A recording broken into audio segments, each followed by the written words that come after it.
The Justice and Peace Commission of Caritas Freetown expressed concern over a rise in crime and violence in Sierra Leone as the country approaches general elections slated for June this year.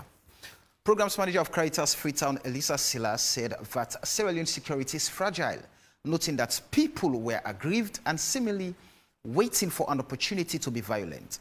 Based on how people react violently to any simple provocation, you can tell that the levels of depression and trauma are high and people seem to be waiting for the slightest aggravation to become violent. This is not a good thing for a country heading to elections. People appear to have so many bottled up grievances. Many people look so agitated and they are aggrieved by their poor living conditions. They are not happy with the way the government is giving people jobs on competitive process.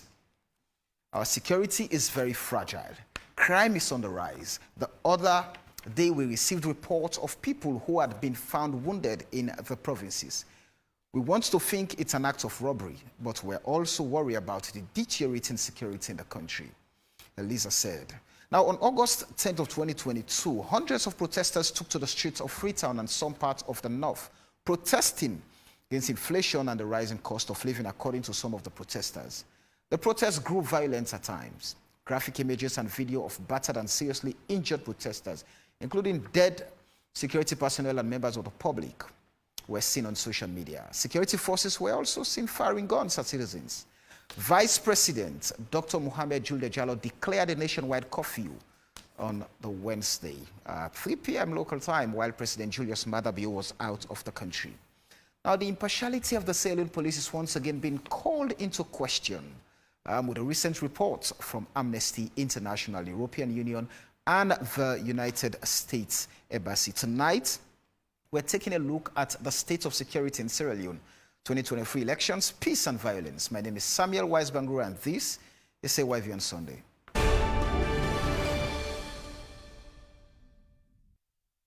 All right, good evening and a very warm welcome to AYV on Sunday. Today we are gauging the state of security in Sierra Leone ahead of the 2023 elections, peace and violence. You can also follow us on DSTV channel 399 on Radio FM 101.7 and on local channel 33. You also have the opportunity to be part of the conversation. Move over to our AYV News Facebook page. Drop your comments, drop your questions. We would always find time to go through some of them. But as always, we solicit your views, but please, please, and please, tailor them to the issues being discussed. No personality attack, no comments that would provoke violence. So please, just tailor them to the issues being discussed and contribute meaningfully to making the conversation a very civil one. Here with me, as always, I bring a star-studded panel of people who are in touch with the issues to have every shade of opinion on the topics we're always discussing here. From the Ministry of Information and Communication, I have one of the strategic communicators, Imran Silla. Good evening and welcome to the show, Imran. Thanks for having me. Good evening, Samuel. All right, I have the country director for Amnesty International, Solomon Subandi. Good evening and welcome to the show, Solomon. All right, I also have with me from the Independent Commission for Peace and National Cohesion, Philip Buna, who's the Director of Conflict Prevention. Philip, good evening and welcome to the show. All right, I'm going to start off with you, Solomon, for obvious reasons. The Amnesty International just released a report, and that report is quite indicting of government efforts 7 months after the August 10th protest. The findings are quite damning to the states, the security apparatus, and all of that. So just paint us a brief picture of that very report, and how did you arrive at the findings? We are all aware of what it brought in terms of violence and citizens, and even the destruction of property. And so, sometime in November, a team of researchers came to Sierra Leone together with the Amnesty staff, and we did an oral interview with a lot of persons, including witnesses, relatives of deceased persons, some government officials, civil society organization activists, etc., etc. It was really like an oral testimony. And when you read the report, it's all about alleged, but this is information gathered from people. And so we produced a press release on that. And we brought out some of the key issues, including especially the issue of the role of the police. But again, before really coming to the real issue of the report, right, is the fact that I'm looking at the role of the media in terms of how do they look at news. We expect the media to be very professional in the way they relate with the public in terms of news. We expect the media to analyze the news and to give a balanced and objective view to the public for them to understand. The media should not make the news. Unfortunately, in our case, we saw that it was the media that was making the news, especially like the press release. You know, we saw headlines that were a bit scary. One of the newspapers, like the Forum newspaper, had a caption, "Amnesty rubbishes Sierra Leone government human rights report." To me, they have missed the point. Critical issues were raised in that report. So we are expecting the media to look at some of these things. Mark you, 6 police officers were killed. The nature in which they were killed is a cause for concern. Right. And up to 27 protesters were equally killed. What led to that? Okay, we look at even the role of the police. What's the relationship between the citizens and the police? Mark you, I was in this country when we had the Civil War, and I was involved. I'm sharing this testimony because Go ahead. I saw how police officers were targeted by the rebels. They were brutally killed. On August 10, again, we saw how some of the protesters attacked the police and how some of them were brutally killed. What message are we learning from that in terms of the relationship between citizens and the police? And I'm not staying in the eastern part of the country. I'm staying at the fees.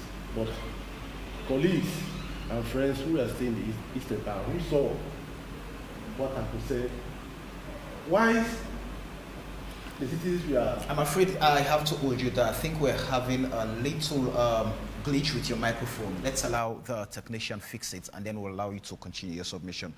Solomon, let's quickly take this break, and the technician will get that sorted.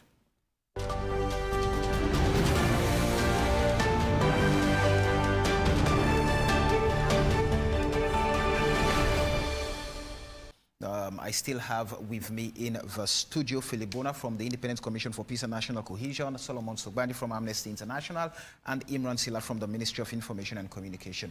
Solomon, forgive me.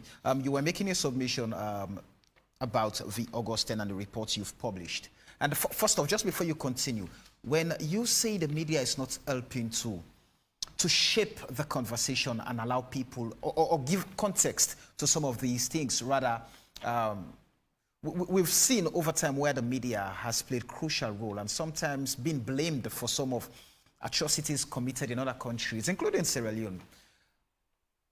Did the report speak, or would you love to really speak to, as we head to the June 24th polls? It's very crucial and critical for us as a nation, and it's very sensitive and a fragile period.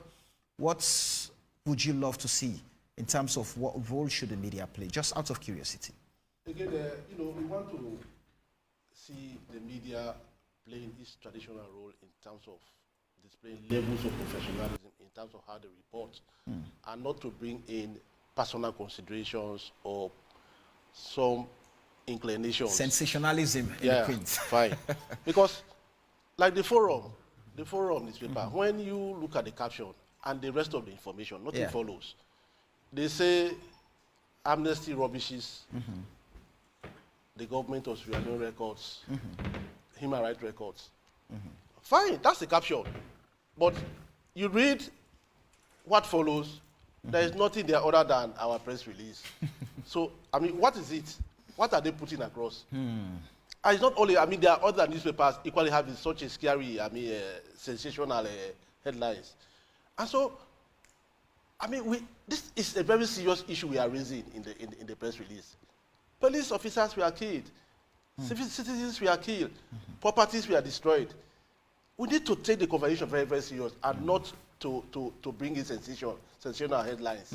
You know, so this is what really want the media to be doing, moving along. I mean, as we move into election, to ensure that they present an unbalanced and analytical view in terms of the issue, so that people or the public is able to understand the issues and be able to really take decisions in terms of the issues they raise, and not to sensationalize some of these issues. That is why I really wanted to bring the issue up in terms of, because the way they have presented the thing now, you know, and we saw the press release of the police. It's like the issue is not about really the issues raised in the press release. It's now between Amnesty International and the police. Right. So we have moved away from the key issues. Mark you, the August 10 is a sharp reminder of the armed conflict we went through. Because when you look at the way it was characterized, the brutality, the level of destruction that characterized the August 10, it's a sharp reminder. So the question is, have we learned any lesson? What went wrong? How can we discuss issues? So as you say that, whether or not we've learned our lessons, let's go to some of the findings in the report. You spoke of allegations of excessive use of force in Freetown and Makeni. That of the police. So what are specifically the findings? What did people tell you when you spoke to, I mean, the relatives of deceased, as you mentioned, eyewitnesses and all of that? What were their testimonies? The testimonies were that they were shot. They were shot. I mean, according to them, their relatives died out of gunshot wounds. Again, this is like an alleged testimony from the people, because when we asked them, what evidence do you have to support that? They said the autopsy results done by the pathologists were never presented to them. So it was like they were only assuming that you know, the relatives died out of gunshot wounds. So that's the story we carried. Putting it that way, would people be safe to say, then would they be okay to question the facts of the reports of the press release? Because I'm looking at a situation where people are aggrieved and they would have to make all sort of accusations or allegations against the police that they were in conflict with at the time. So were there other things taken into consideration outside the testimonies of just victims of family members of the deceased, people who told you they were eyewitnesses, just their stories, especially when we know the political rhetorics around the August 10 election from both parties? This is the challenge Amnesty had, you know, and until we have an independent investigation to support the allegations made, we'll continue to lean on those, because we are happy that government set up the special committee. Were you not committee. supposed to conduct an independent investigation in this? Well, this is what we are saying. Our investigation is just like asking questions, you know, because when you interview anybody, the person is going to tell you what he or she saw, and perhaps personal issues in terms of what they saw. So you have to, because when you ask them, I mean, what's the evidence? They say, we don't have, but we believe they were shot, they died by gunshot wounds. And to us, the evidence is really like an autopsy that can really reveal that indeed this person died of gunshot wounds. Because the evidence, the autopsy will provide that. Even the police, this was why even in the report we raised the issue of investigation, even with the police. But again, in that press release, they said they cannot mount a press release because the special committee will doing that. But even for their own records, how did the 6 police die? Is it out of gunshot wounds? Is it out of some other causes? If it's from gunshot, who shot the police? If it's from civilians, how did they get the guns? Where are the guns?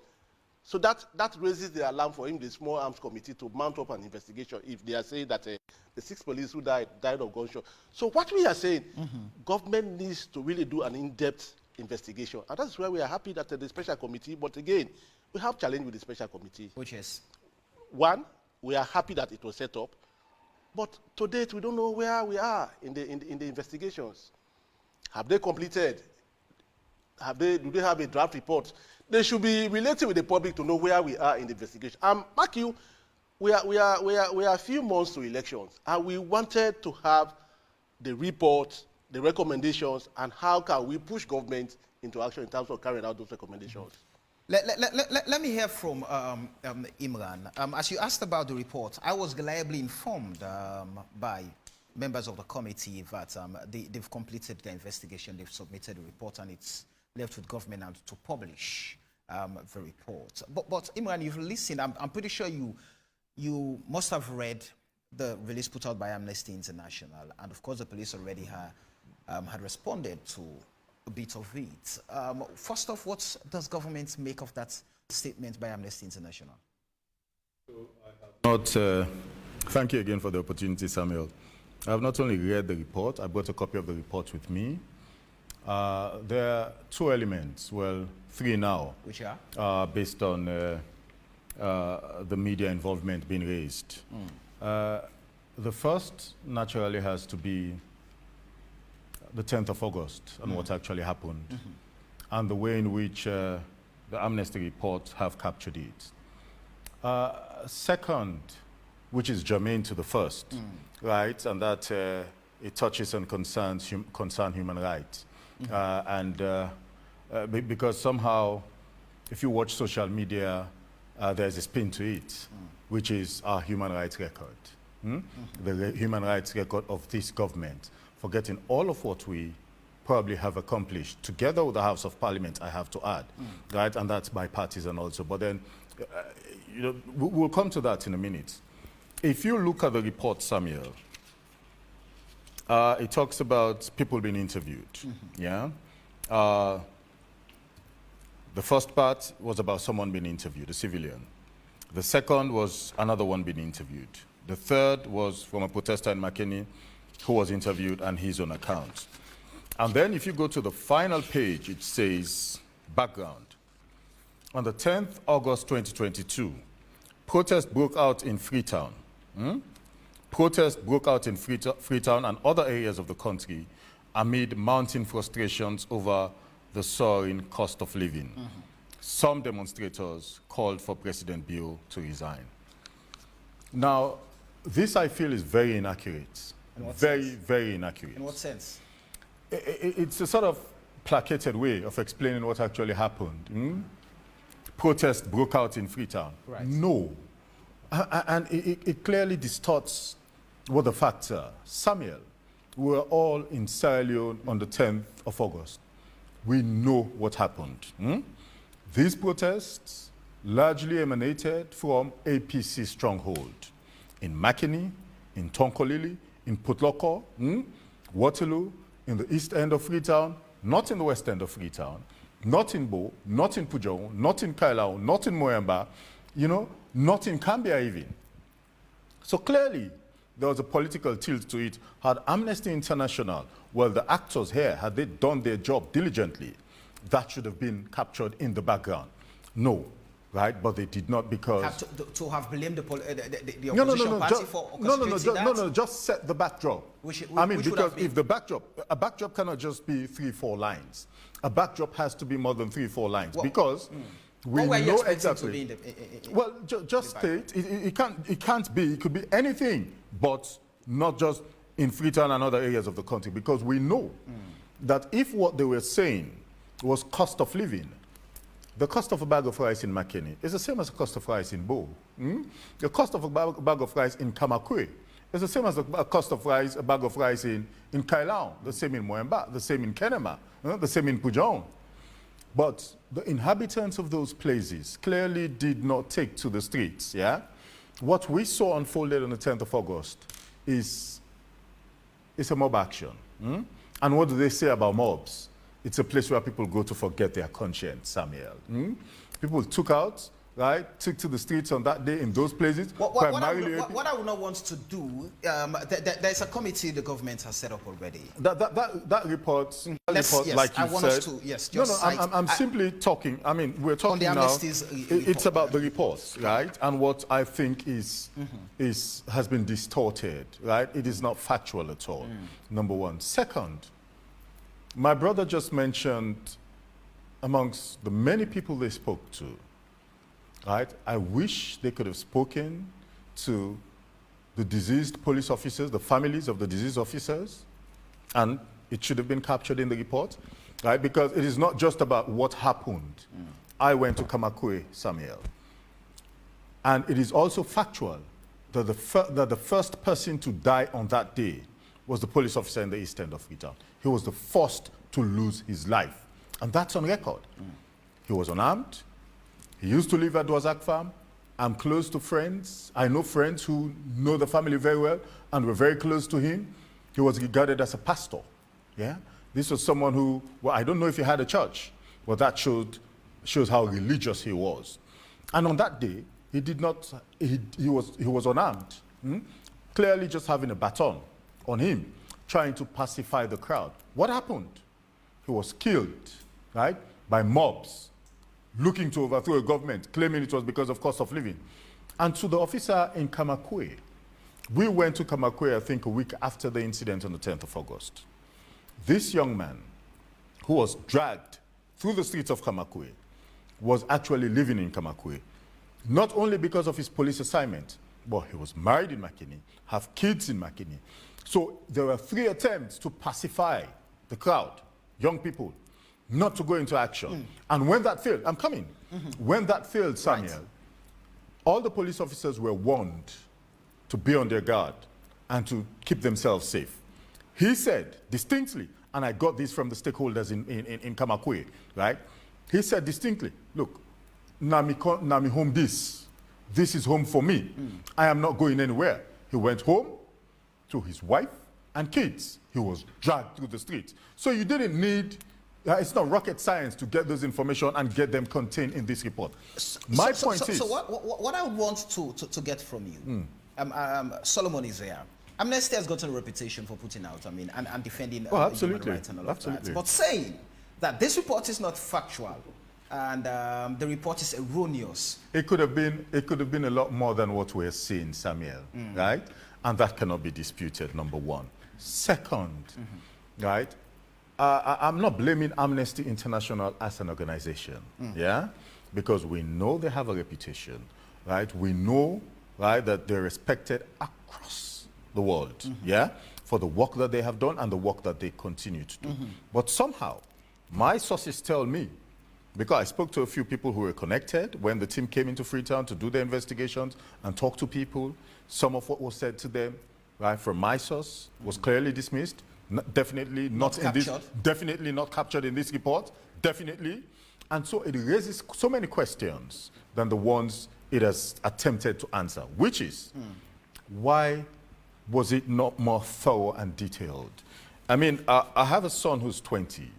I can get him to do a more detailed report than what we have, frankly. Yeah? Just quickly, I can get them to do a more detailed report than what we have now. It should be dispassionate, right? And to the allegation or accusation of having and published an erroneous and it is not factual.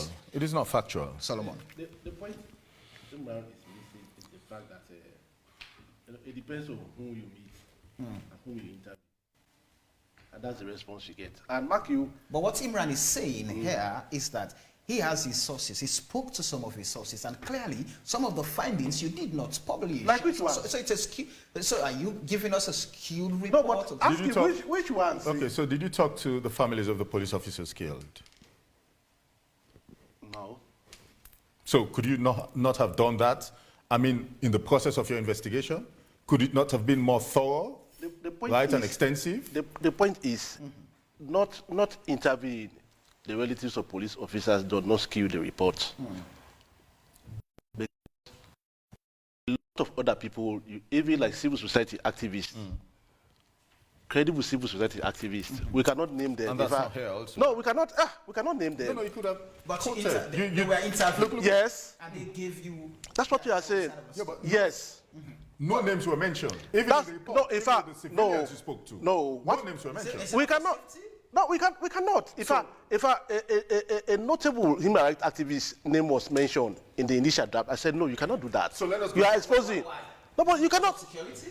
Well, yes, you cannot expose. Yes, you cannot expose because the point is about some of these issues is about the issue of confidentiality. Right. You know, in terms of your source and in research, that's very, very critical. Yeah, but the contents could have been included in the report. So for every go to the second paragraph. Your testimony of a father of a 22-year-old woman, right? A father, right? No name was mentioned. No. You could have spoken to families of deceased police officers without mentioning their names. It is just routine. That is what you do. You don't mention names, right? So why could it not have been more thorough and detailed, right? But not and factual.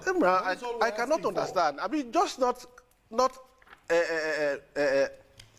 doing an interview with relatives of police does not make the report to be skewed. No.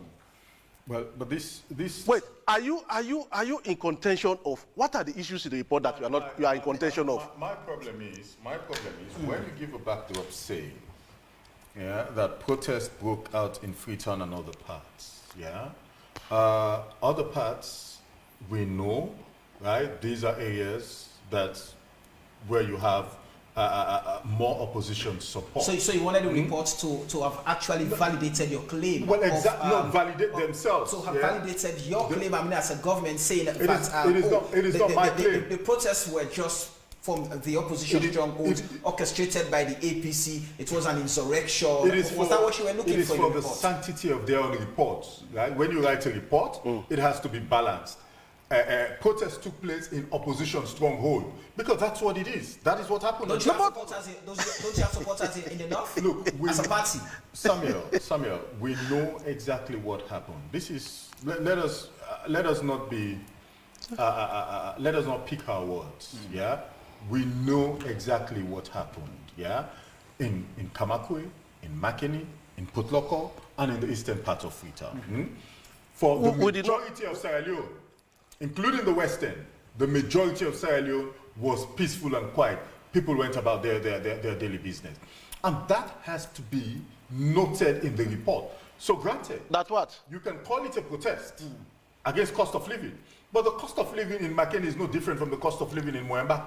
It is no different from the cost of living in Pujaon. It is no different from the cost of living in Kainau. So how can it be considered a cost of living protest when, I mean, the same challenges that the people in Makeni are facing are the same challenges being faced by those in Bo?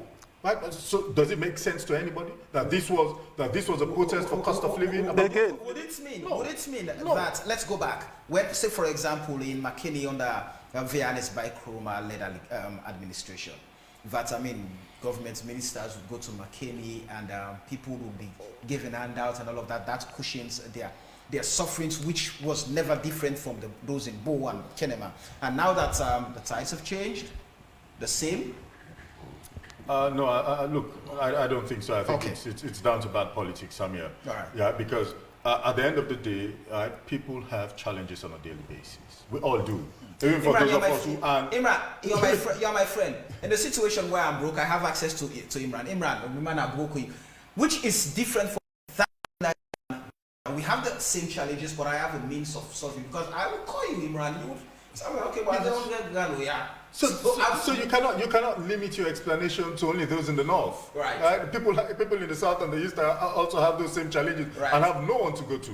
Right. So they also would have had more than enough reason to come out on that day, but they did not.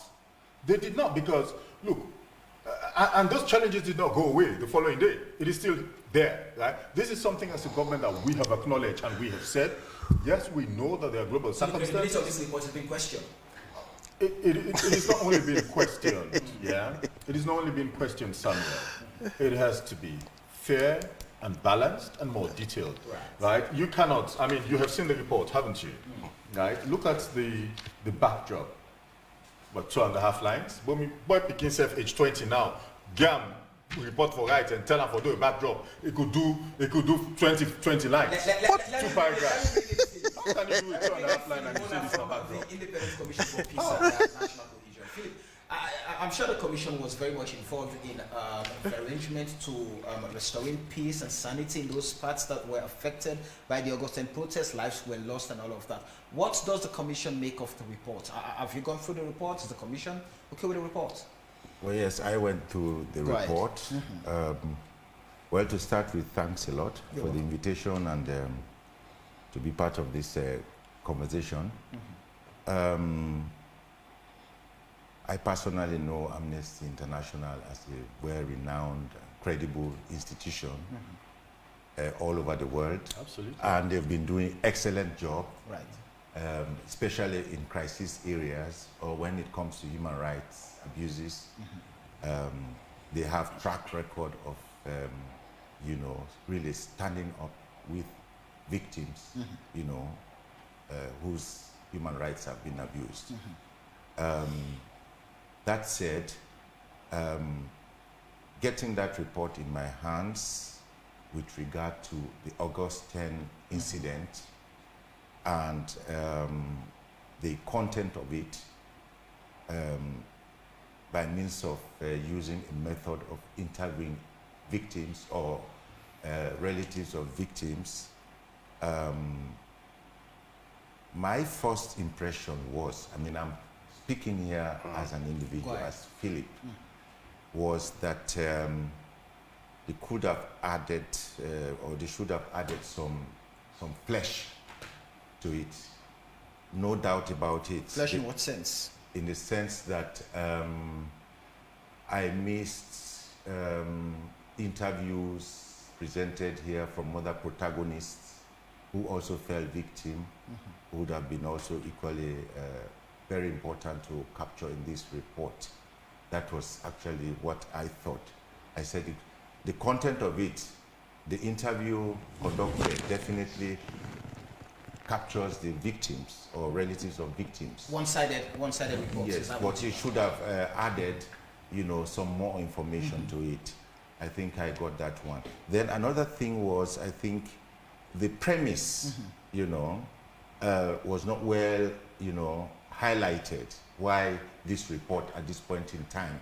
Now that we know there is a committee which has been set by His Excellency the President and is investigating the matter, and we are having such a report where you actually don't know the premise, which has not been well highlighted, as to why this interview was conducted. I mean, I captured, you know, in the introductory part of it, you know, the reasons why the August 10, you know, incident took place, you know, poverty, marginalization, and so on and so forth. But it was not really like, I would see this as a premise, you know, to have such an interview based on this one-sided approach. Just like Mr. Sila said, it would have been better, you know, or advisable to conduct a broad-based and carpet interview of lots of individuals who were affected, starting from Kamakwe, and even beyond Kamakwe, even down to the areas which were not directly affected, to get a clear picture, a broader picture of whether the assertion that poverty, marginalization, and so many other things raised there we are the real root causes of the August 10 incident. You know, the Amnesty International is not the only institution that has raised concerns over the August 10 elections. Of course, if you go to the EU report, the State of Human Rights report published by the United States Embassy, you would see there are also concerns raised from those institutions, those bodies, and these are credible bodies. So, if the state is discrediting the report from Amnesty International, saying it's one-sided, and Solomon mentioned that they only spoke to eyewitnesses and relatives of deceased and government personnel government personnel and civil society activists. Right. So it means that the concerns are just the same. So as a commission now responsible, that permanent infrastructure responsible for consolidating our peace, what should we focus on? 7 months after the August 10 crisis, government instituted a committee. The committee, credible information that they've completed. The committee has completed its work and submitted reports to government, just waiting for government to do the publication, and then findings would be discussed. What do you think should we focus on now? I'm looking at how fluid the situation can get and how fragile the state is ahead of the June polls. We have about 91 or 90 days to the polls. Yeah. Well, anyway, to get back to your previous question, I mean, here in no way discrediting the efforts of Amnesty International in regard to the report, published. Definitely, the content of it and the methodology applied there is unquestionable. I just thought they could have, done some more, to have a comprehensive report. Pushing the supporters to disturb the peace and tranquility. So what does the commission do? Like I mentioned, we've had allegations, we've seen videos, we've seen them being circulated all over social media, but they are the ones starting or fanning the flames, using tribal cards, religious cards on the table, regional cards and all of that. So how do we diffuse? It's a very critical question and very important one. When an individual really does not want to have peace from within, you can do whatever you want to do, he or she will never have it. But from the point of view of the commission, we've done district stakeholder engagement in almost all the districts across the country. Right into Kamakuya, where I was where I was a witness personally, the destruction that took place there. So all what we try to do here is still continue sending the peace messages, through, jingles, just like AYV is doing, people take it or they don't take it. We definitely know you have bad apples in each society. I mean, it's not only Sierra Leone. I mean, when we read some of these reports, it seems as if it's only in Sierra Leone we are having such difficulties. No, even in Europe, you also have, when it comes to political campaign, right? There is no political cohesion there until the winner comes out, even in the United States. So, I mean, Nigeria had their own recently. So what we are trying to do as a commission, we continue encouraging them, we continue, sensitizing the stakeholders, and also even committing, and we continue encouraging politicians to commit themselves to peace. Like if we have such an event, it will all boil down to committing, signing that they really, are ready, to conduct, to really run those elections without, for example, instrumentalizing those boys who, in one way or the other, see this as an opportunity to get money, when politicians throw money at them.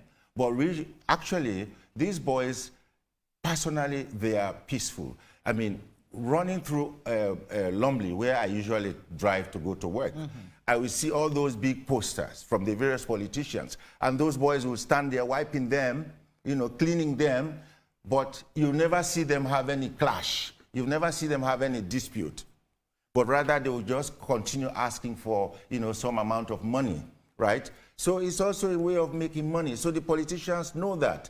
And then they will use these boys, give them money, and this money definitely is being misused by taking drugs or whatever, especially when the euphoria is so high during elections. So what we are doing, we still embark on really seriously propagating the messages. We develop new messages. Every week, new messages come, and also in collaboration with your television, I mean with AYV, we have Saturdays. Every Saturday, we are always there, where we also use the peace platform to send the messages. So if people are ready to really, really, really comply, people are really, really ready to be peaceful, then they can be peaceful. But if they are not ready, then they cannot be ready. The only thing is, let's see how we can, harvest those bad apples out of this system. Well, it's really... Is it about the bad apples, or is it about the present state of affairs, in the sense that many peace experts have submitted to us that it is very rare for peace to be consolidated in a state that is being ravaged by abject poverty. And for us as a nation, this is monumental. So how then do we address some of those fundamentals that would help ease the tension, the aggravation?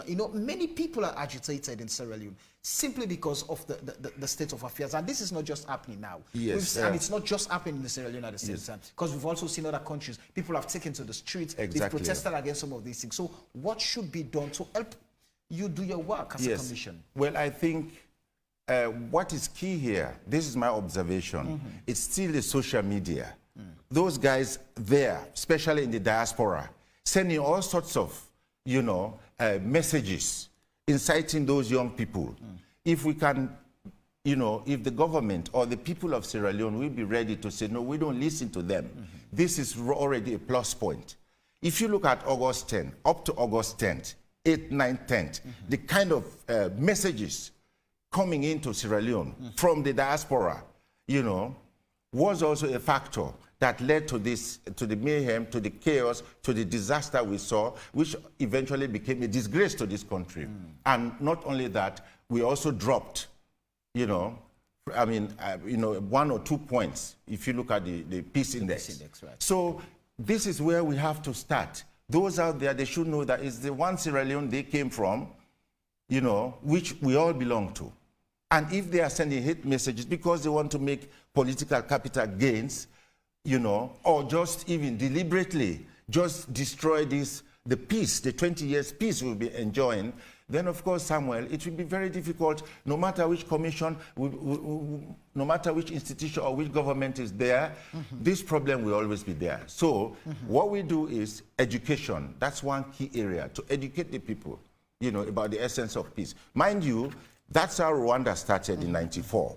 Hate speeches and what have you. And it ended up with, with a massive genocide in that area. So what we say here is really everybody, father, mother, AYV, SLBC, and what have you, who should start really, working on this peace. Just like you said, it's fragile, but we can consolidate it. All right. But with everybody on board. Quickly, Solomon, let me hear you. You frowned at a newspaper crafting its headline that Amnesty International report rubbishes government's human rights records. Now, fundamental human rights of people were violated clearly on August 10th, especially the right to life. Civilians were killed, police officers were killed, so their rights to life were definitely violated clearly. And that's a cause for alarm, that's a cause for concern. Many people look forward to us, improving our democratic credentials, upholding our human rights track records. So when you frown at things like that, and what the issues happening on ground are going against the spirit of consolidating our democracy, the spirit of upholding our human rights track records and all of that, then the tracks being laid are not good enough. How then do we address all of that, being an institution that advocates for human rights, and see how you can protect those rights? From the angle of the media? Yes. No, generally. Well, again, let's start with the media.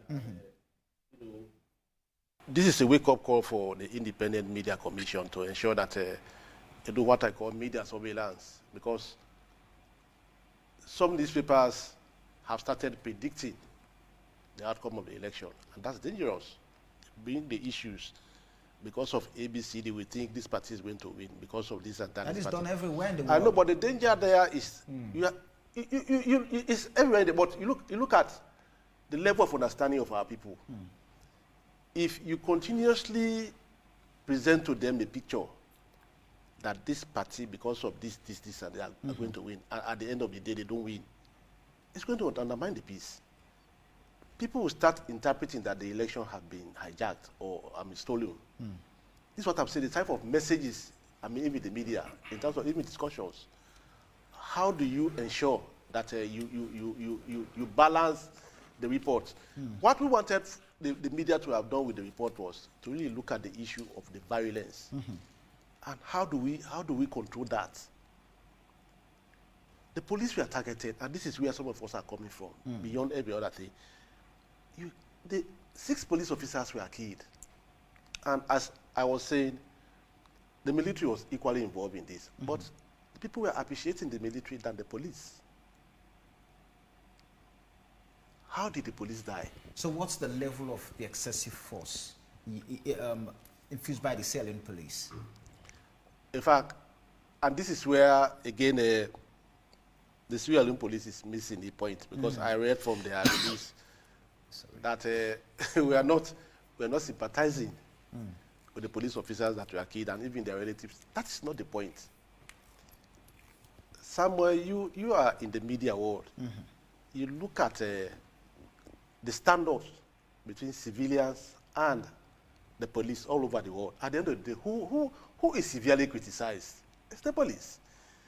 This is because when you look at international human rights law, it is the state that signs conventions and treaties on behalf of its people. And so the state has that obligation to respect, protect, and fulfill human rights. So whosoever is a state agent carries that responsibility as a state. That is why anywhere in the world, as long as there's a stand-up, like even Iran, the issue of Iran, several police officers were killed and even citizens, but at the end of the day, it's the police officers that were criticized for being heavy-handed. And this is the global practice.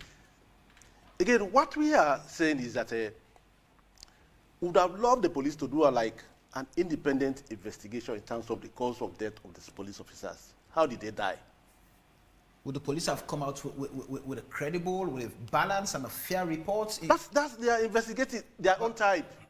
They are undertaking their own investigation, because at the end of the day, it's not about the civilians as such. If the preliminary reports that were put out or press releases that were put out by the police, it was just all about the police, nothing about the civilians. So, no, but if about the police, would you have trusted a credible report from the police? Yes, because if about the police, what I wanted to know, because we know that the police were really key, and that the focus really have been on the police to know how did they die, because there are a lot of speculation going around. So this comes back to Amnesty International, like Iman was saying. Would you not have spoken to them to have also understood their own side, what's really led from their families, perhaps the states they are in, following those deaths? We interviewed the Inspector General of Police, and he gave us their own side of the story. Is it being captured? Yes, it's captured there in terms of what he gave, but the response was a bit more skewed in terms of access to lawyers. But we interviewed him on the police, and he also gave us the issue of really what happened. But again, we would have loved an in-depth analysis of really what killed those 6 police officers. Did they die out of gunshot wounds or some other missiles, stones, sticks, what? It's all speculation. What really killed those 6? We had some information that some civilians had guns. How did they get those guns? Did they use those guns to kill the police? It's all speculation. So this is what we are saying. Perhaps the special committee will give us perhaps an in-depth analysis in terms of someone, because... Would Amnesty International, would you not have waited for that committee to have published its report? Look, I'm asking this question because you take a good look at the situation. Government is blaming opposition politicians for what's happened. Opposition politicians are blaming government for what's happened. And then Amnesty International, as an independent body, coming out with a statement that is also speculative, that is not conclusive, that is based on testimonies of the people who you feel witnessed, the people who you feel are victims because their loved ones were killed in the process. So is that not also just confusing? No, and it is not. The report from the special committee is going to either rubbish Amnesty's findings or even support what Amnesty has said. This is why we are waiting for that report. Because we definitely lose, because we want to know the cause of death.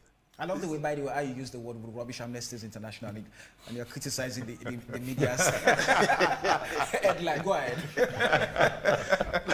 No, because according to the government spokesman, he says the report is not even credible. So it's going to be rubbish. But what we are saying is that, you know, our report is like a trigger in terms of the fact that government is not going to, perhaps, I hope, very shortly they're going to release that report. And let's see where the variance is in terms of our own report, in terms of our own finding, and the special committee's findings, whether we agree or disagree. And that is where the argument... But where does this put us for the June polls? Because for many peace experts, I mean, it's becoming worrisome with the heightened tensions, political tensions, politicians using the tribal cards, the religious cards, the regional cards to just gain political power at the detriment of Sierra Leone and Sierra Leoneans. I quite agree with you. I mean, to me, it's a worrying trend, and especially with the August 10, you know, we are speculating that we really need to bring everybody on board if we don't want to see a repeat of August 10, even something more serious than August 10, because of the way things are going. And you have said it rightly. The other day, one proposed candidate was talking about religious support. I mean, so you start seeing the utterances. Again, we appreciate PPRC. You know, they are really trying to do their job, but it's going to be very, very challenging in terms of how do really people go about either canvassing or campaigning. I mean, in terms of really reading out what development agenda do you have for the country, different from what we are now seeing. That should be the mantle of or the mantra of some of these politicians. That is what we want to see. But I mean, we still see divisive utterances, and this is not good for our democracy. It's not good for the peace of this country. It's worrying. It's a very worrisome situation, let me say the least. Imran, you know, I have listened to many speeches from the president condemning violence outrightly, calling for peace, calling for a tranquil society, for a society that, I mean, is united and all of that. But from what is happening at the political front, from both the APC and the SLPP, their actions speak otherwise. So how do we get to the June polls, the June 24th polls, with a society that is enlightened enough to ensure that peace and peaceful elections would lead to credible, fair, and the hearing of the voices of many Sierra Leoneans to the ballot box? Well, I think, firstly, I suspect PPRC have met political parties, and my understanding is there's a framework, there's a template with all political parties in terms of the way they conduct business leading up to the elections, a commitment to peace, commitment to national cohesion, making sure that as political leaders in our various ways and various communities, we lead by example and not do anything that would sort of throw spanners. We all have a responsibility at the end of the day. The elections are only going to go one way, right? Someone will win and someone is not going to win. But life goes on. Right. And so once we have that in mind, you understand you have a responsibility to now come back as a political party and craft your message. Your message has got to be on the issues. What would you like people to hear? What are the issues you'd love to address if you've been given the opportunity at all levels? And whatever those concerns are, lay it out in the form of a policy.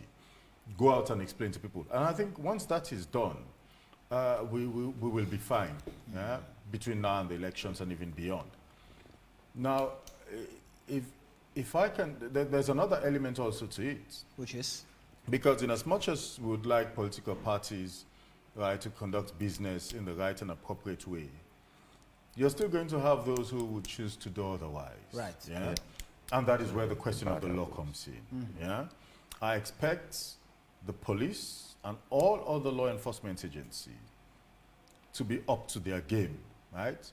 As we go into the elections, they should be bringing in their A game, making sure that anybody found wanting of anything unlawful or for stoking fire, right, not literally, right, in communities, or disturbance or chaos, that individual will be brought to book, because only then do you send the right message and the right signal that these elections are not going to be violent, right, and we would like to conduct it in a very peaceful way. How would government ensure, Imran, you know, you go back by to the follow-up report from the European mission.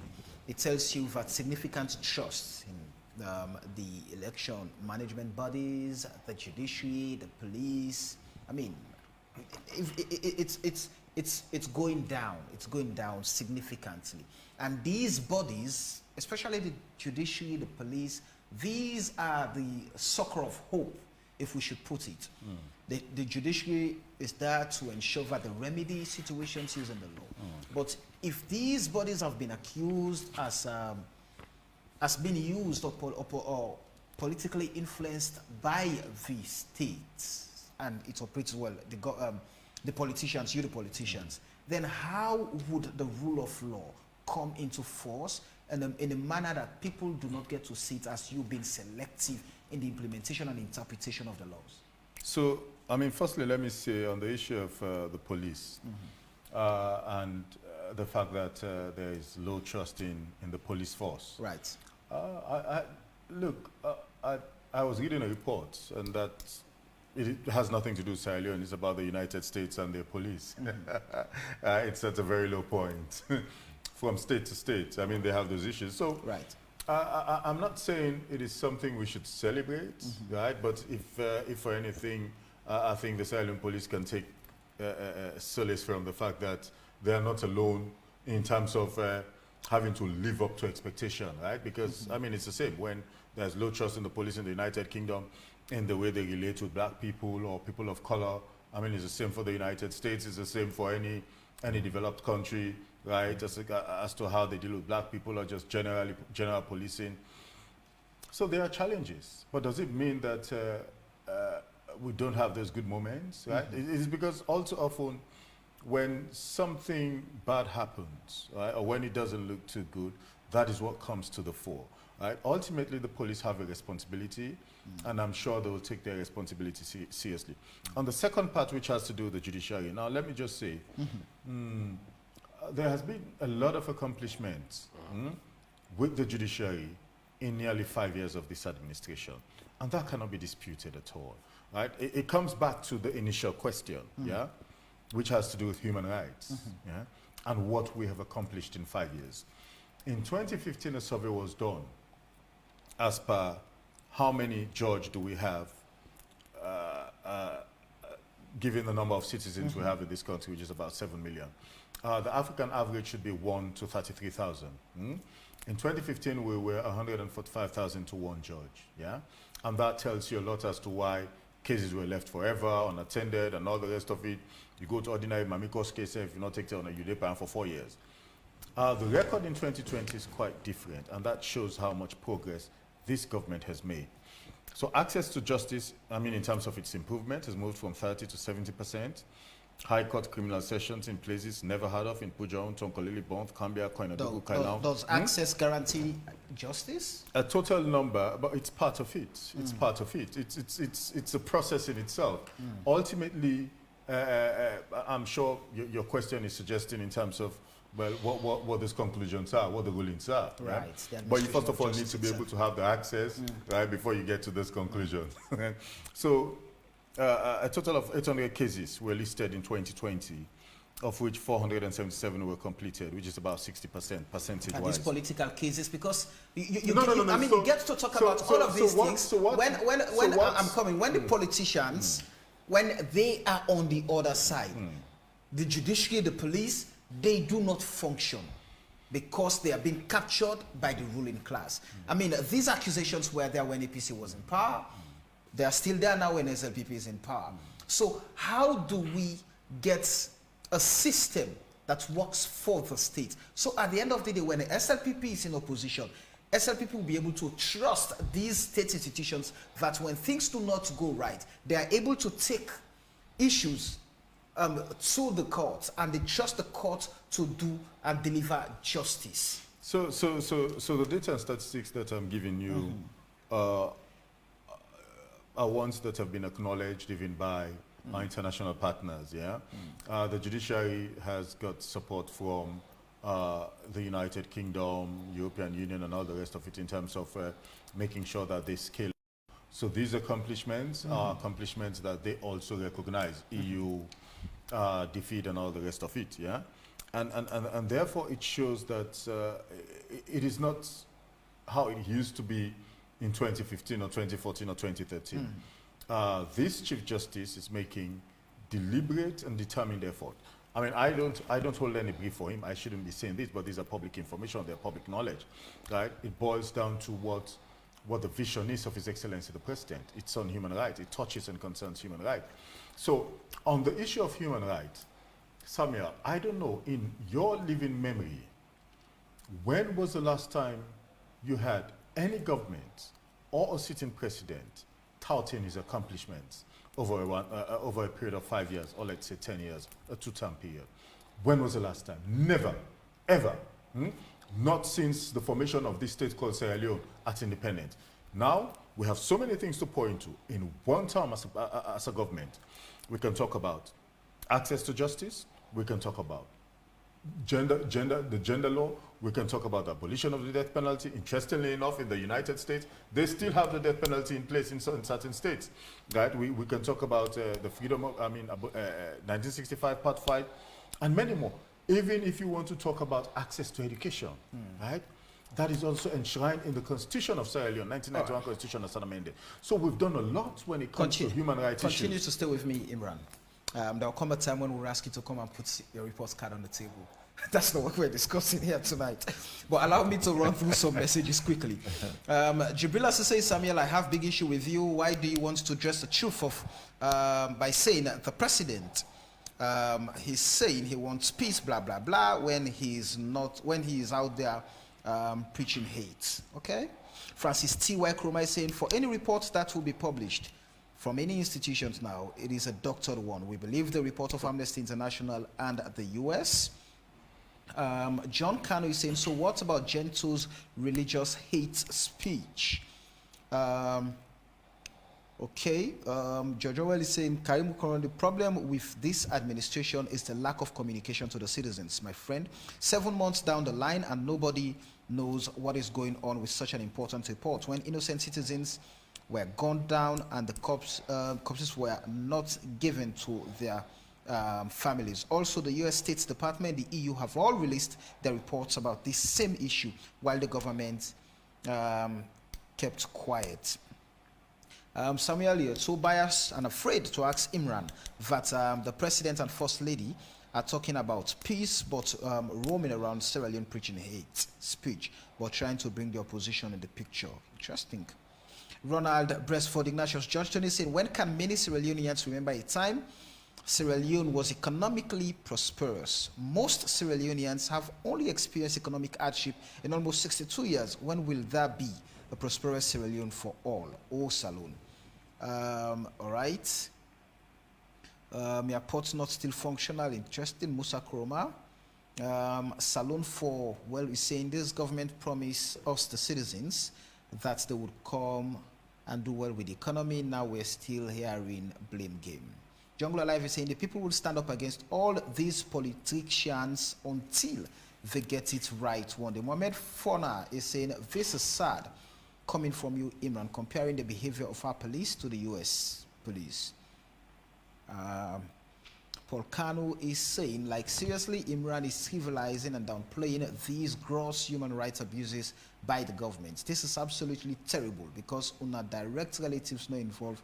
Each and every single Salon person life matters.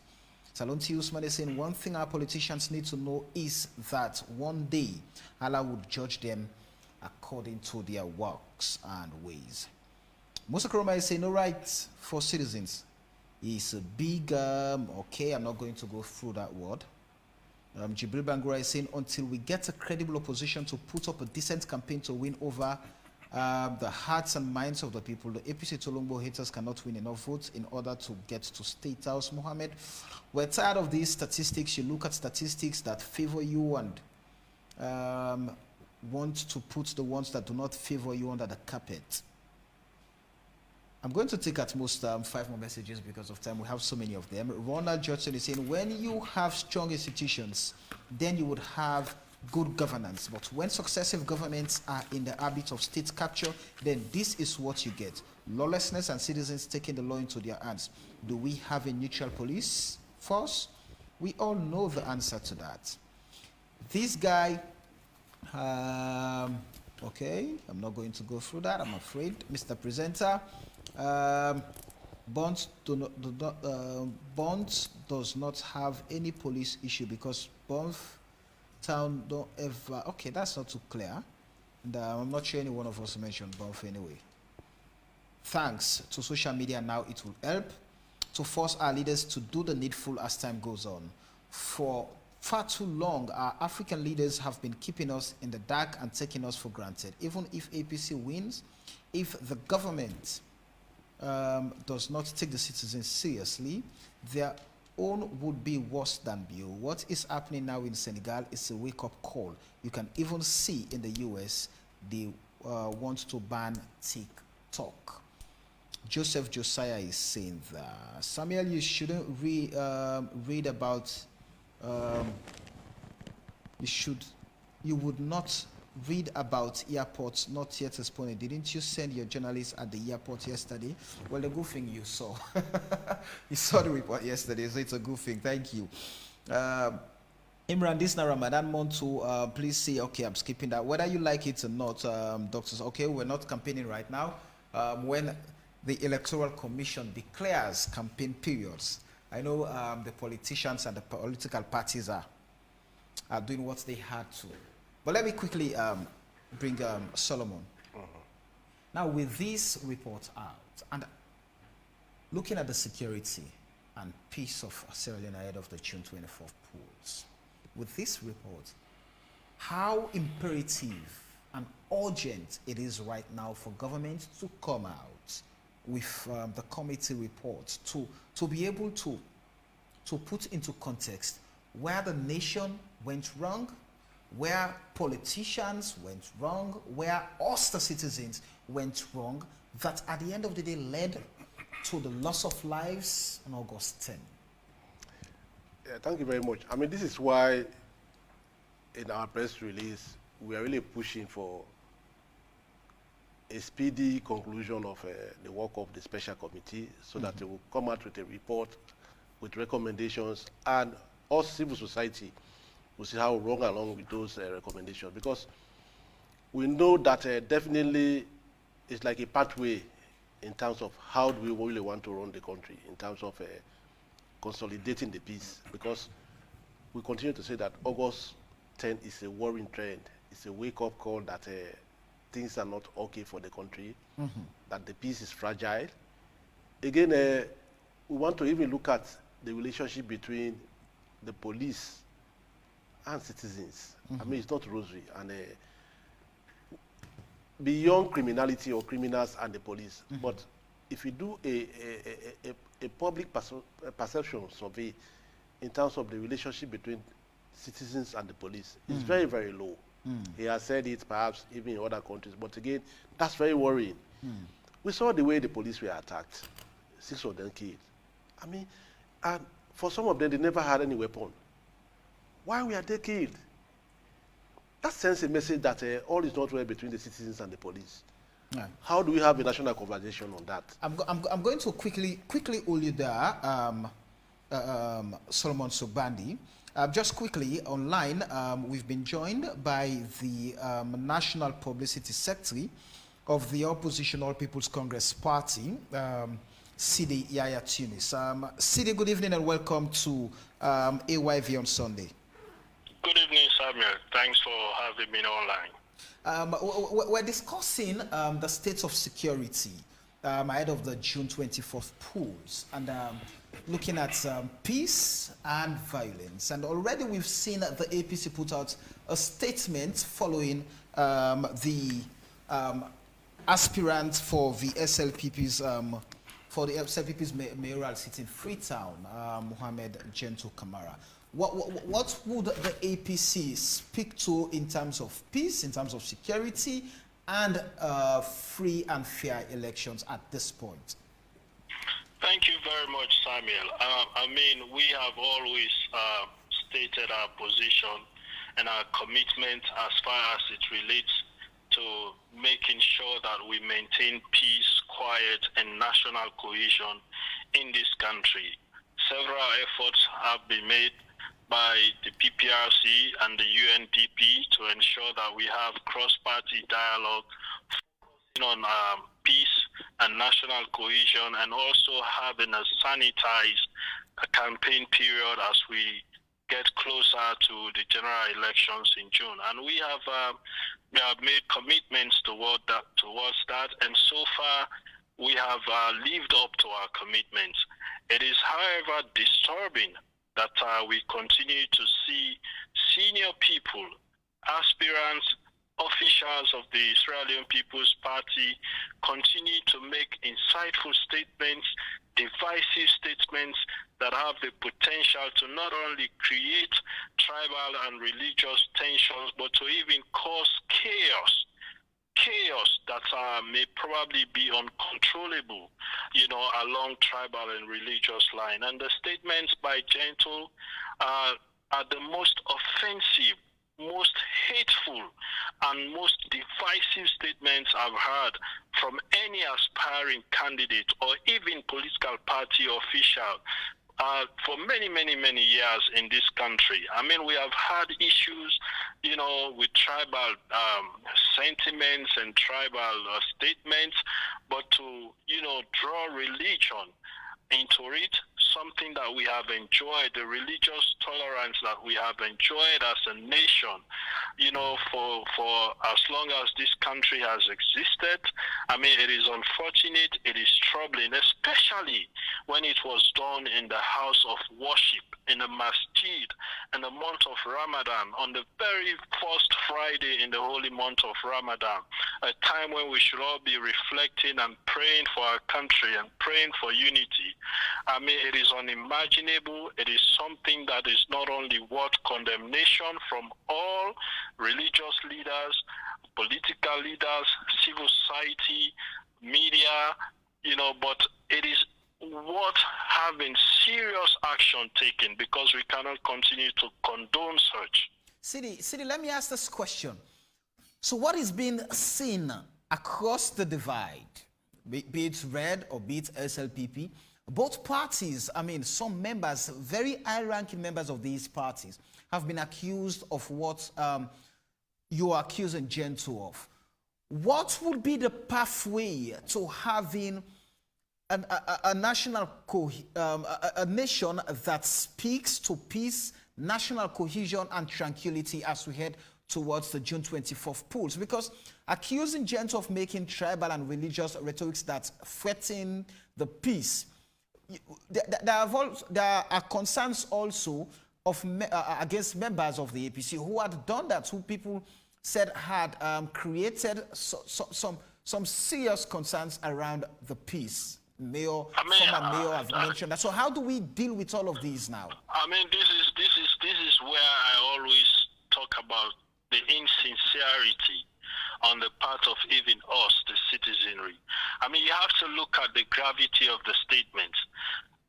The mayor said something about Buabisie, and we received condemnations from all over, from the Office of National Security, from the PPRC, from civil societies, and then we've had statements, even before Gento's statements. We had statements from the First Lady, for example, telling people in the Eastern region not to allow APC to have offices in the East. We have statement from the President saying he cannot guarantee the security of every Sierra Leonean because he does not have enough police and military, so he's left the security of the people in the East in their own hands. They have the right to protect themselves. We've had all of these statements, and we've not had any condemnation.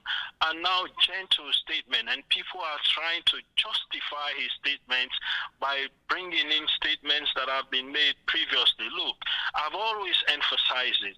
As long as we continue to think that when it is done by a certain set of people, it is okay, and when it is done by another set, it is not okay, we are never going to be able to solve these problems. We have to treat these problems with the seriousness they deserve, Samuel. We have the laws and the PPRC Act. The new acts are very clear as to, the consequences that political parties are supposed to face when such hate speeches are made. And like I stated, the ONS and the PPRC have been calling us to meetings repeatedly the past 2 weeks just to address these issues. So if we continue to see statements being still made by people in governance and by people aspiring to hold positions as serious as the mayoral position of this city, the capital of Freetown, and then we're trying to justify, that somebody has made it before, so it's okay, I don't think we'll get to the bottom of it, and I think it will only continue to create more tension. And the danger is, Samuel, I have never in my entire life practicing politics, I have never had any politician bring religion into our politics in the way I heard Jane to do. So that begs the question, Sidi. That begs the question. This gloomy picture you're painting of the statement of Gento, how worrisome and how threatening is it to the peace and tranquility of the nation? It is troubling. It is worrisome. We all know how, dangerous religious tensions or religious crises can become, to a point that you even, trying to draw the issue of jihad into, somebody, not supporting a Muslim or, and supporting a Christian in our politics. No. That is over the top, Samuel, and we wholeheartedly condemn it, and we hope that people will not try to justify this by making rhetorics and bringing in statements that have been made that are not even close to the kind of gravity that the statements of Gento really do have. And I really hope the institutions will treat this matter seriously, because if they don't, then it makes no sense for them to continue calling political parties, to have dialogue or to even discuss peace and national cohesion. Because then, if the sincerity is lacking, what's the point of us continuing to have such conversation? It is frustrating. Generally, Sidi, what does the APC make of the current state of affairs with regards security? I know the Office of National Security banned the use of marshals, which the APC, for example, had, some SLPP had, and the security is very paramount for every citizen of the state. So what does the APC make of security and the state of peace ahead of the June 24th polls? When you look at the chronology of events that have happened lately, from the tours of the president and his wife and the statements that they are making, like, for example, we in the APC stopped having marshals the moment the PPRC and ONS said we should not have marshals. We stopped long since. Of course, we have protocol officers, but no marshals. And now that we have a situation wherein people are trying to bring religious divide, tribal divide, and we have a situation where the president is telling us on the campaign that he cannot guarantee us security because he doesn't think he has enough military and police to be able to protect all of us.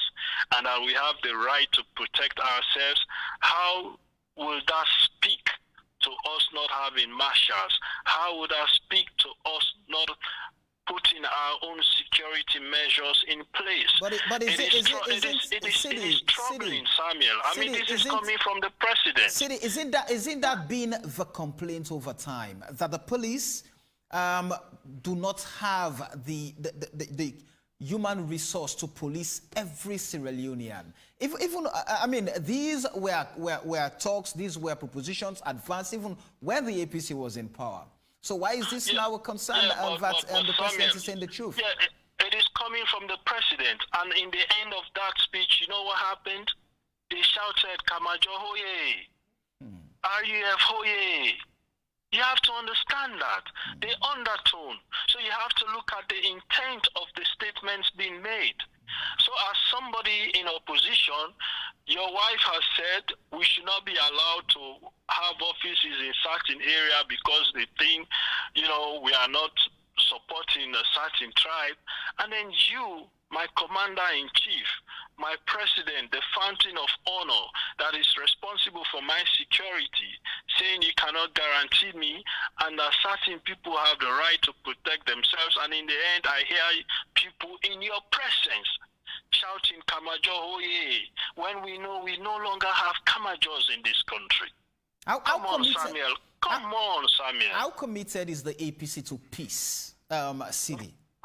Samuel, we have always been committed to peace, and we have demonstrated that in these 5 years of being in opposition. So many have happened to our party that if we were not committed to peace, this country would have been in chaos over and over again. But throughout the harassments, the intimidations, the torture that we have faced as a political party, that our membership, our people in our party have faced, we have remained calm, and we have kept our supporters calm. Even today, when we put out the press release on Gentle Statement, we called on the nation to remain calm, to remain peaceful, and to be law-abiding. And that has always been our position. These are the things that we have always called for, and we remain committed to that. But what we will not also do is to allow our membership, our supporters, and the people of this country to be cowed into not taking part on the democratic process. We will not do that. We will not allow them to be intimidated. We will not allow them to be scared away from taking part in the democratic process. If the state cannot guarantee us our security, we'll have to ensure we put our own security measures in place to keep us safe, our membership safe, and our supporters safe. That I can guarantee you. What would, Sidi, before you leave us, would want you to send a message to your supporters, your sympathizers, people who are with the APC to remain peaceful and calm as we head to the June polls? I am going beyond that. I'm speaking to this nation, those who love Sierra Leone, to know and understand that it is us who call for democracy. And our democracy is multi-party democracy, one that allows political parties to exist. And people, citizens who qualify under the Constitution have the right to contest for any position that they qualify for. Let us not allow desperate politicians to divide us along tribal lines, to divide us along religious lines. We are the most religious, tolerant country in the world, for which every other nation admires us for. We have intertribal relations. We have intertribal marriages. Even our settlements are intertribal. We have lived peacefully, side by side, along one another, getting along. So let us not allow desperate politicians who have no message of hope for us to divide us. For us in the APC, we will continue to call on this nation to remain calm and peaceful, to remain law-abiding, but to also be fearless in taking part in the democratic process. It is our right to support who we want to support which political party we want to support, and to fully participate by voting in the leaders that we want to lead us. Let us not let anyone intimidate us into staying away. This country will go into a peaceful, free, fair, transparent elections, and we will ensure that the people of Sierra Leone elect the leaders that they want. Nothing and no one is going to stop that. Thank you. But we'll continue to call on our supporters and our membership to be law-abiding, and we'll call on all religious leaders, political leaders, and civil society organizations to come out strongly and condemn the statements of Gento, as well as statements made by any figure that tend to divide us on tribal and religious lines. APC will remain committed to peace and national cohesion. Thank you very much, Sidi Yaya Tunis, National Publicity Secretary of the Opposition All People's Congress Party. Quickly, I'm going to allow Imran to respond to Sidi's comments. Well, firstly, I haven't heard those comments made by Gento yet. So that is something I'm not going to comment on. But I feel I was taken aback, right, when he referenced His Excellency the President, right, on the issue of police forces not being able to police every single community, right, and somehow he has interpreted that to mean that it's going to be a free-for-all, right? We know, I gave you the statistics about judges to citizens, yeah? The ideal figure is 1 to 33,000, right? That's the African baseline, right? In Europe, it's completely different. So for the police, in terms of how much police do you need to police a certain community, we're still a long way to go as a nation anyway. That's just the fact of it. So His Excellency the President, right, if he were to say, look, we do not have enough police officers to police every single community, that should be understood in the right context, full stop, right? It doesn't now mean it's going to be a free-for-all. We know that the police, right, will do their utmost to make sure that every community is safe. That is why we now have judges located in each and every single district. It is to make sure that we bring, right, people to court, or you can take private summons and take people to court and have matters redressed. Getting to elections, we also know that there's always a possibility of a MACP, not so, which, based on the security assessments and threats and all the rest of it, that can require, a different type of intervention. And so I think this is an advice I have given to CD and every single member in the National Executive of the APC. Please come forward. Let us understand what your policies really are. Because as it is at every given moment, any opportunity you give to CD or anyone else in the APC, all they do is chase shadows. It is one fear-mongering exercise to another fear-mongering exercise, to something completely removed and not connected in any way to real and germane issues that people should be concerned about.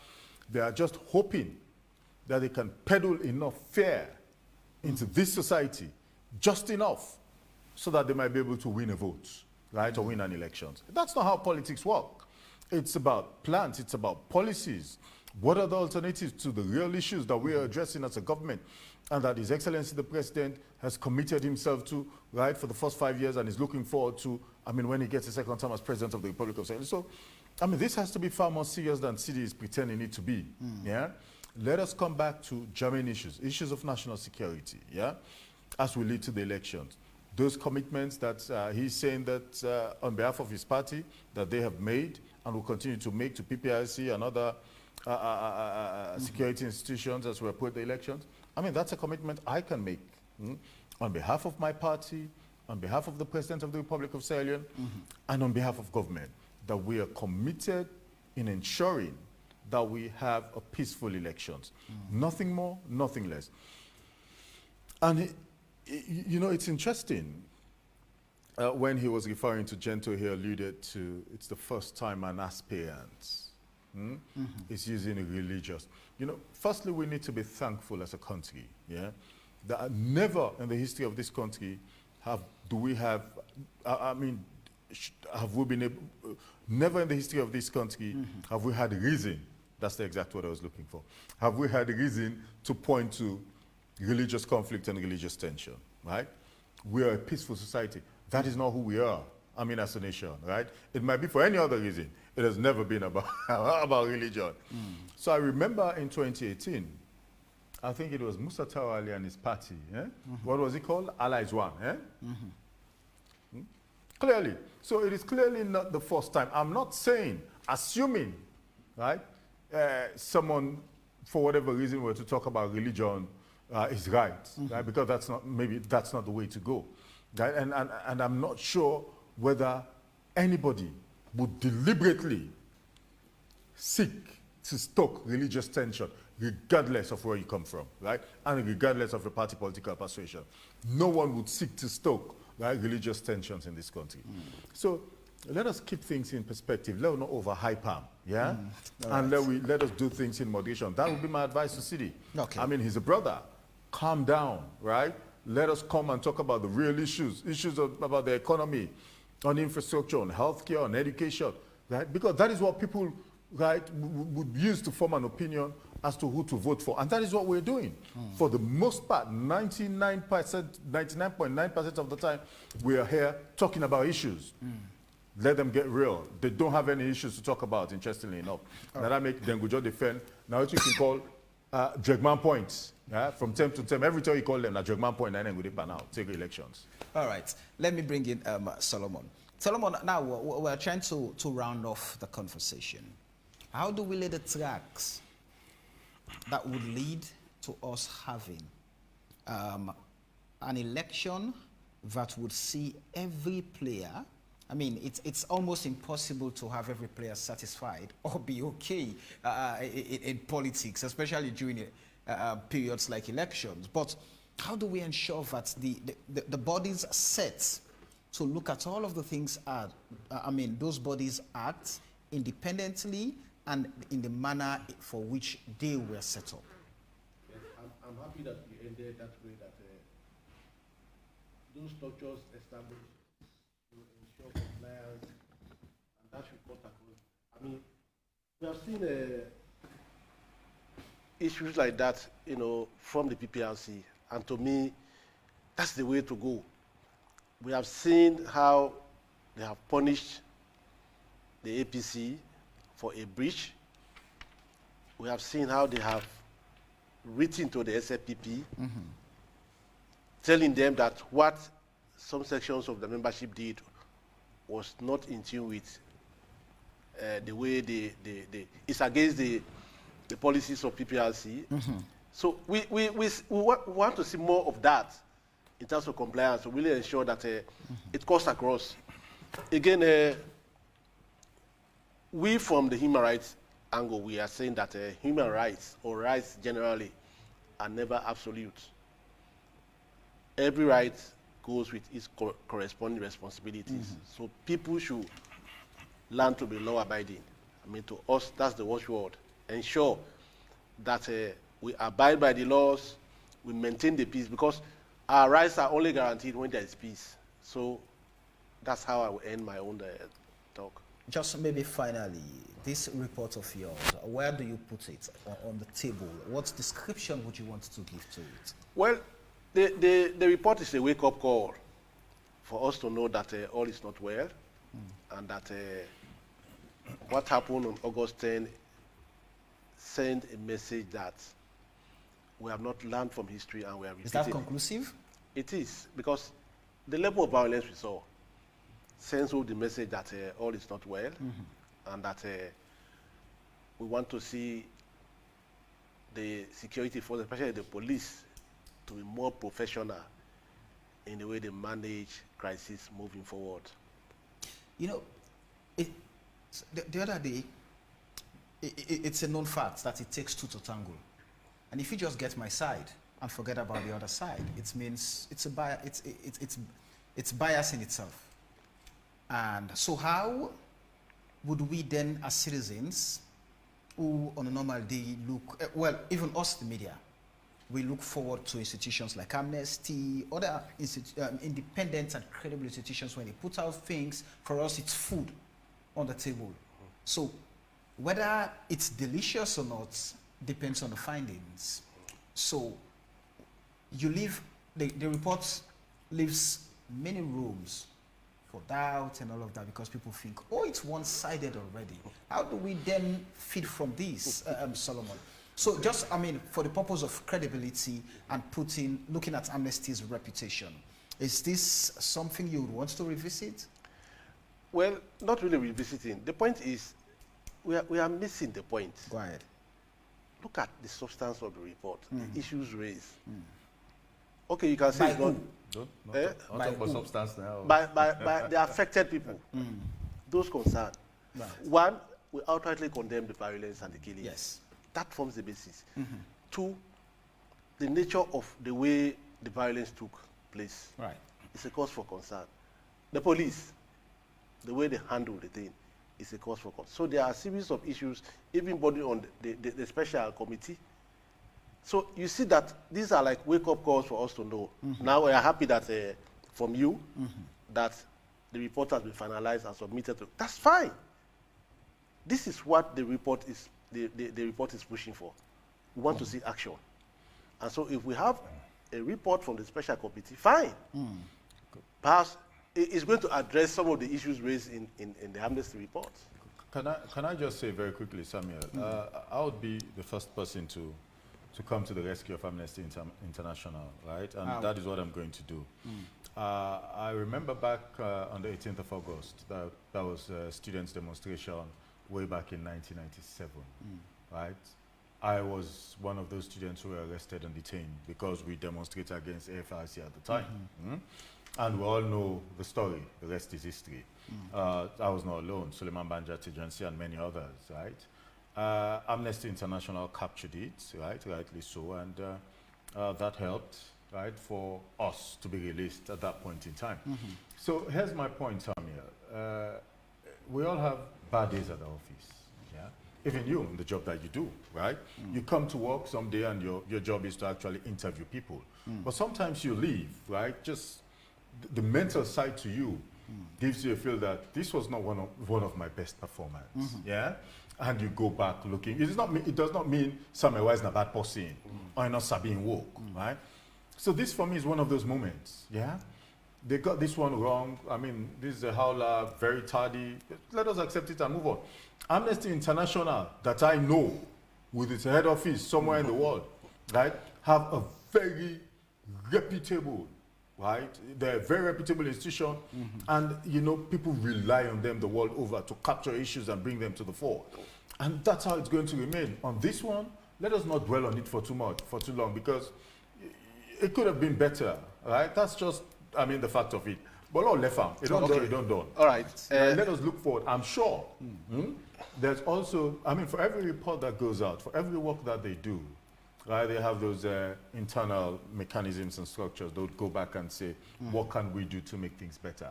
And this definitely would be a learning exercise for them, right, as to how to make sure other reports do not fall under similar criticisms. I see Solomon but they're a brilliant organization, 100%.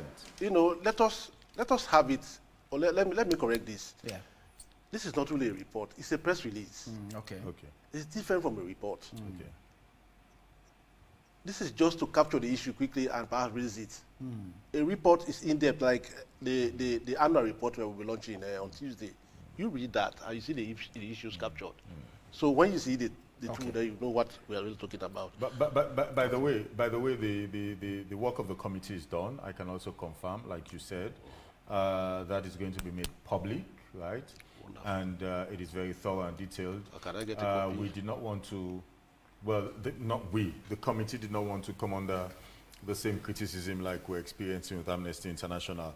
They did what you would call a deep dive, yeah? Not on the surface, right? So you're going to get a very bulky, voluminous report that's going to come out and be made public, and then we'll all have the opportunity to understand exactly what happened and what are the recommendations. Can you promise me a copy? Philip. Yeah. Oh, sure. I'll bring it to you. I'm sure it will be out. I'll bring it to you. Well, Philip, let me ask you, what are the mechanisms currently in place to prevent conflict as we head to the June 24th polls? Well, with regards to what we have on the table right now is the election preparedness action plan. Right. We have an in-depth action plan for that, and that's what we are working on. That is towards June 2024 and even beyond. I mean, we are planning to set up a situation room, which is not only going towards, I mean, as election comes, but even after. That is a permanent structure. So we are working on that, and that will lead to the training of various stakeholders, peace monitors. The commissioners now have peace monitors all over the country. Who will be there to monitor the situation. They will have this double function, not only to monitor but also to preach the message. And we also, as a commission, intend to engage political party representatives. We also intend to engage parliamentarians as elections approach. So there is a lot, actually, a package of activities going on in this area. And the executive secretary is actually always engaged in those institutions like PPRC. Because I was just going to ask, your job now, in order for you to achieve your mandate, you have to be very collaborative. Exactly. And coordinate with other institutions. Yes. So how is that effort? Yes. What we are doing, actually, we already signed MOUs, Memorandum of Understanding, long ago with the various institutions, such as ECSL, such as PPRC. We believe we cannot work in isolation. It's only when we really collaborate our efforts that we can really work on, promote peace. I mean, mind you, peace cannot be manufactured in a factory. It is human beings who have to come together, who must be ready, who should be ready, to say, well, we want to work on peace.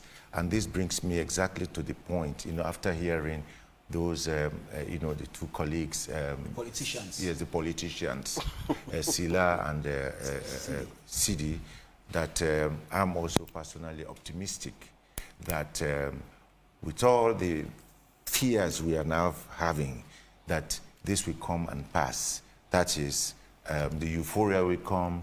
We saw it in 1968, 67, 68. We saw it in 73. We saw it in 77.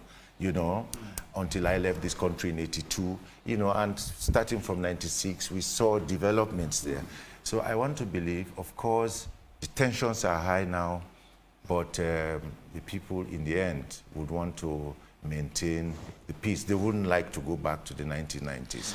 Neither the North, nor the South, nor East, nor West, yeah? But of course, some effort is needed, especially from the politicians. And that is why I'm happy this evening to hear, even from Tunis, their commitment, the commitment of his party, or to hear from Sila, the commitment of his party, when it comes to, working on how the election, process should go, yeah? So I want to believe it's a process. It needs some time, and even this election, politics here, based on what I experienced elsewhere, it will take some time until we really get there where where the West is expecting us, because we usually dance to their tune. What our advice here is, we should try to Africanize our own politics. We are going at a level where a majority of the people are not educated enough to understand what is going on. So it will take some time, and I want to believe even with the Gento has committed himself into making sure that his deputy is going to be a Christian that he would appoint. So I hope this puts to rest all of the gibberish that Sidi was saying a short while ago, right? Because otherwise he would not be saying and committing himself into getting a Christian as his deputy mayor. Now let me just say quickly, a minute of message, just very quickly, please.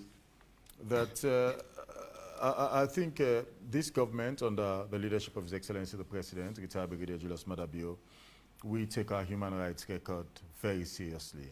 because issues raised right in the Amnesty report and the US report, press release. Well, there's a report to it, press release, and another EU report talks about human rights issues. And this is the first administration since the independence of this nation called Sierra Leone that has passed so many progressive laws, right?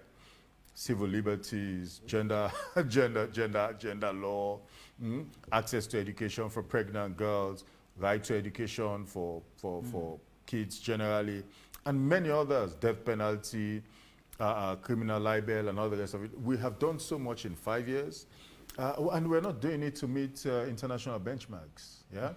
It is just a byproduct. That is why we continue to meet those international benchmarks. Let's have a message of peace. We're doing it because that is where we want to be for a 21st century. Let's have a message of peace quickly, in a few seconds. But you cannot talk about peace and not talk about human rights at the same time. We do not have time. My point is we'll continue to do more of this, right? But then also, like I have said, commit ourselves ultimately, because if the obsession is what is going to happen between now and the elections, that's a commitment we would make, right? That it's going to be peaceful, yeah? And we'll make sure we conduct and carry ourselves in the way and manner that it ought to be, right? But lasting peace, Samuel, has a lot to do with the laws we are passing on human rights, making sure that we have a free space and a free society, and we'll do more of those laws in the second term of His Excellency the President. Thank you very much, Imran. Sila from the Ministry of Information and Communications, thank you very much. Solomon Sugbandi from Amnesty International, and Philip Bona from the Independent Commission for Peace and National Cohesion. And many of you are viewers, following us on social media. You're asking us to play the video or videos of tribal rhetorics or religious rhetorics. We would never amplify those voices. So please, you would never get them on our screen or on our radio, because we would not amplify those voices. The voices we're amplifying are voices of peace, voices that bring us together, and voices that put us as a nation, as a united front, yeah? But many thanks to all of you for being part of the conversation here tonight. The show has been AYV on Sunday. My name is Samuel Wise Bangura. And until we meet again next week, take care of yourself and have a lovely night. Up next is our AYV Primetime News. Until then, bye-bye. But following the violent protests on August 10th this year,